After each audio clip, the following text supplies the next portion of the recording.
మీరెవరైతే ఇప్పుడు అన్నారో అది పంచకూడదని చెప్పి, అది కాదండి పంచుకోవచ్చు. కాకపోతే అక్కడ వచ్చిన అతను ప్రశ్నించాడు. ఏమని? "నువ్వు పంచే పుస్తకం సరైంది కాదు. ఇందులో ఇలా ఉంది" అని చెప్పి ప్రశ్నించినప్పుడు, ఆ ప్రశ్నించే అధికారం అతనికి పూర్తిగా ఉంది. ఇప్పుడు ఈయన ఏదైతే కంపేర్ చేస్తూ బైరి నరేష్‌ని కంపేర్ చేస్తూ, బైరి నరేష్‌ని అరెస్ట్ చేశారు కాబట్టి ఈయన్ని కూడా అరెస్ట్ చేయాలంటున్నారు చూసారా? అది తప్పు. ఎందుకంటే బైరి నరేష్ చెప్పింది తప్పు. ఆయన అబద్ధం చెప్పారు. అబద్ధం చెప్పి మీరు కించపరిచారు. మీ మంచితనం వల్ల మీరు ఒప్పుకుంటున్నారేమో కానీ నేనైతే ఒప్పుకోలేనండి. ఎందుకని సార్? వితౌట్ రోడ్ల మీద అయితే కనుక చేయకూడదు ఖచ్చితంగాను. పోనీ ఒకవేళ ఎవరన్నా ప్రశ్నించినా నా దగ్గరికి ఎవడైనా కనుక వచ్చి ఓ పాంప్లెట్ ఇస్తే కనుక ఆ పాంప్లెట్ గురించి నాకు ఉండేటువంటి అనుమానాలు, ఒకవేళ పాంప్లెట్ ఏదైనా తప్పులు ఉంటే కనుక దీంట్లో తప్పు ఉంది కదా అని చెప్పి క్వశ్చన్ చేసేటువంటి బేసిక్ థింగ్స్ అవన్నీ కూడా మనకు ఉంటాయి బేసిక్ గా. దానికి వాళ్ళు ఖచ్చితంగా ఎస్, నేను దానికి ఒప్పుకుంటున్నాను. ఎందుకంటే అతను ప్రశ్నించడం తప్పు కాదు. అలాగని అతను ఇవ్వడం పంచడం తప్పని మాత్రం మనం చెప్పలేం. ఎందుకంటే రాజ్యాంగం వాళ్ళకి హక్కు ఇచ్చింది. వాళ్ళు పంచుకోవచ్చు. కానీ ఆ పంచేటప్పుడు ఎవరైతే తీసుకుంటున్నారో వాళ్ళు ప్రశ్నించవచ్చు. పూర్తి హక్కు, పూర్తి అధికారం వాళ్ళకు ఉంటుంది. అంతేకాకుండా ఇచ్చేవాళ్ళు కూడా సాధితోనూ సమాధానంతోనూ కూడా వాళ్ళు సమాధానం చెప్తారు కదా. వాళ్ళు మా క్రైస్తవ సోదరులు కదా, మా జాన్బీ గారు. ఇప్పుడు నెక్స్ట్ ఆ మాట చెప్తారులేండి. కాకపోతే నేను అడుగుతున్న ప్రశ్న బైరి నరేష్ ఈవెంట్ కి దీనికి అసలు కంపేర్ చేయొచ్చా, చేయకూడదని నా అభిప్రాయం. మీరేమంటారు చెప్పండి.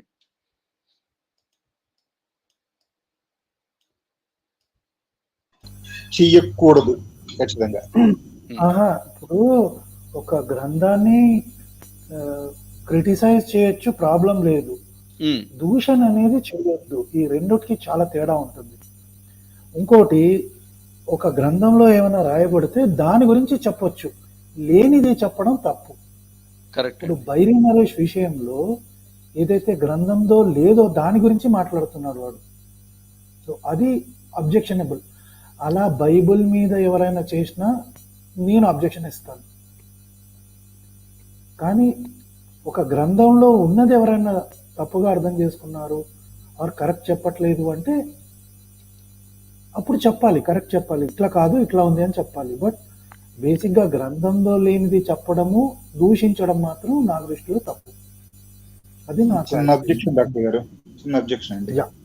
ఇప్పుడంటే బైబిల్ గురించి కొంత అవగాహన ఉంది కాబట్టి మీరు అట్లా మాట్లాడుతున్నారు. సరే, మొన్నటి దాకా నాకు రోడ్డు మీదకి వెళ్ళేసరికల్లా నాకు చాలా పేపర్లు వచ్చేవి.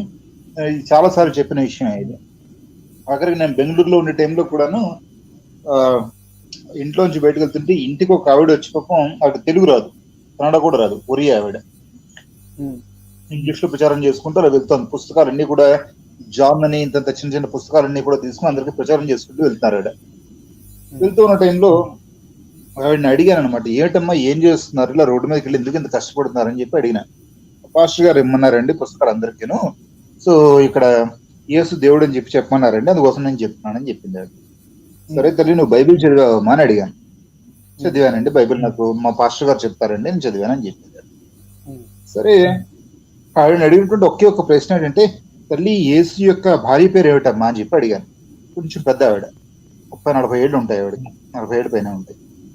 సో అడిగినప్పుడు ఆవిడ ఏమన్నారంటే, నథింగ్ అండి, మేరీ గారండి అని చెప్పారు. అమ్మ ఇంకొకసారి ప్రశ్న అడుగుతున్నాను, యేసు తల్లి ఎవరండి అని అడిగిన. మేరీ అండి. దయచేసి మీరు వెనక్కి వెళ్ళిపోండి అమ్మా, నేను మొదటిసారి నేను చాలా నెమ్మదిగా చెప్తాను అందరికీ కూడా, మీరు అర్జెంటుగా మీ పాస్టర్ గారి దగ్గరికి వెళ్ళి ఈ పుస్తకాలను ఆయనకి ఇచ్చి ముందు అసలు బైబిల్ని కొంచెం బేసిక్స్ చెప్పి రోడ్డు మీద పంపండి, అలా పుస్తకాలు ఇచ్చి పంపండి, మాకు చాలా ఇబ్బంది అవుతుందని చెప్పండి అని చెప్పిన. ఆవిడ భారీ కాదమ్మా తల్లమ్మా అని చెప్పిన. ఆవిడ వచ్చి అవునా అండి సారీ అని చెప్పి వెళ్ళిపోయింది ఆవిడ. అంటే వాళ్ళకి రోడ్డు మీదకి వచ్చేటువంటి ప్రతి వాళ్ళకి కూడా, పుస్తకాలు ఇచ్చేటువంటి ప్రతి వాళ్ళకి కూడాను ఆ బైబిల్ గురించి తెలుసనో, జస్ట్ ఆ పాస్టర్లు చేసేటువంటి మార్కెటింగ్ స్ట్రాటజీలో వీళ్ళందరూ కూడా ఒక రిప్రజెంటేటివ్, మార్కెటింగ్ రిప్రజెంటేటివ్స్ ఉంటారు కదా, అట్లా ఉంటారు. ఇప్పుడు వీళ్ళని ప్రశ్నించడం వల్ల వాళ్ళు రోడ్డు మీద కాగితాలు ఇచ్చుకుంటూ పోతూ ఉంటే దాన్ని చదివేసి నిజంగా ఏమో వీళ్ళు ఏదైనా చెప్పేది నిజమేమో పేపర్లు కూడా చేశారని చెప్పి నమ్ముతూ పోతూ ఉంటే దాంట్లో వ్యాలిడిటీ ఎంత ఉంటుంది? This is the thing happened in reality first of all. అంటే నేనేం సజెస్ట్ చేస్తానంటే, అలా మీకు ఎవరన్నా బుక్స్ ఇస్తే ఒకటి కాదు ఒక 10 తీసేసుకోండి. నా దృష్టిలో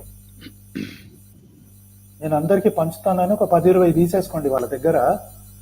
ప్లస్ నెక్స్ట్ క్వశ్చన్ ఏం అడగాలంటే, నేను కొన్ని క్వశ్చన్లు అడుగుతాను. మరి ఆ క్వశ్చన్లో నువ్వు ఆన్సర్ చేయగలిగితే ఓకే, ఇంకా లేదంటే నువ్వు వెళ్ళిపోవచ్చు అని చెప్పండి. సో ఒకవేళ వాళ్ళు ఆన్సర్ చేయగలరు అంటే శుభ్రంగా వాళ్ళని కూర్చోబెట్టండి, మంచిగా వీలైతే వాళ్ళని బొట్టు పెట్టండి.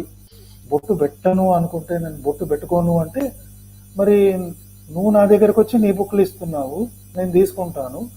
మరి నా భారతీయ సంస్కృతి ప్రకారం